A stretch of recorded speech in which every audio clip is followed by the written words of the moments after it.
What's going on, guys? How's it going? Welcome back to the second episode of the Hidden Gem or NAR series. And today we have got a player by the name of Raúl Bobadilla, who straight off the bat deserves a 10 out of 10 just for that name. I mean, Raúl Bobadilla, like what a second name that is, Bobadilla.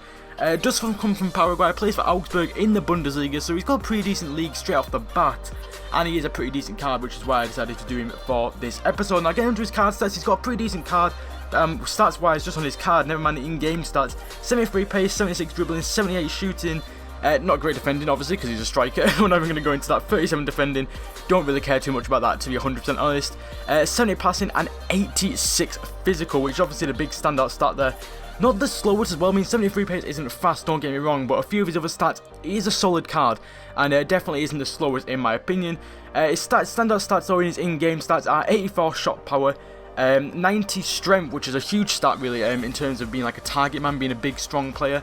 86 aggression and 82 jumping, along with 76 heading as well. Now, getting into how this guy actually played in game, I went into this with this card thinking he was going to be like a target man, and it was definitely the sort of player he was. Now, there are a few things I do want to say though, bad things about what I want to say about this guy, and that is his positioning isn't the greatest. Now, his positioning stat in game, so his positioning in his in-game stats is actually 76. His work rate is a high medium, so I wasn't really expecting him to not be in the box that much, but unfortunately it wasn't actually in the box like as much as I really would have hoped. He was making a few like decent attacking runs, but obviously with the 73 pace, that isn't really that helpful. But when he did get through on goal, the one thing that I was really impressed about is his finishing. His finishing in game is 78, so it's not like really high, it's not like ridiculously high, but definitely he can put the ball in the back of the net. I actually finished most of the chances that I did when I did get through on goal with this guy, and I did get a decent chance, so that was pretty, that was definitely a good thing that I did take note with this guy. Heading wise, he has obviously got 76 heading, the strength and the jumping and also the aggression as well definitely does help with that. I think he's got about two out of the 4 goals were headed goals, so that's definitely something to take note as well if you are thinking of picking this guy up. Definitely pretty decent in the air, and definitely will get a couple of headers.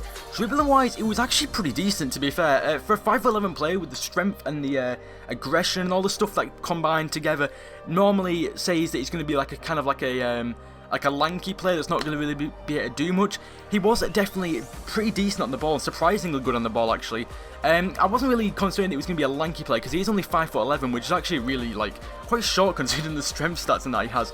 But definitely he is pretty decent at dribbling. The pace didn't seem to be too much of a problem. I mean, you struggled to get away with him, but if you can use the dribbling to your advantage and then use the decent finishing that I mentioned before, then you'll definitely have a lot of joy with this guy, and definitely will score a lot of goals. And as for the heading as well, as long as you can try and maybe put some instructions maybe on him, do that sort of stuff, and make sure that he can like kind of get in the box, then just try and wait for him to get in the box, whip it into him, and like I said, his heading is pretty decent, so he will definitely score quite a lot of goals for you in terms of heading as well. So in all, I'm going to give this guy in the end a 8 out of 10 because he did score 4 goals in 4 games, which I think is pretty decent. It's not one of them strikers I don't think that's going to score like more goals than games, I don't think, but he will definitely get you a couple of goals here and there, which will definitely help you out if you put this guy in a team.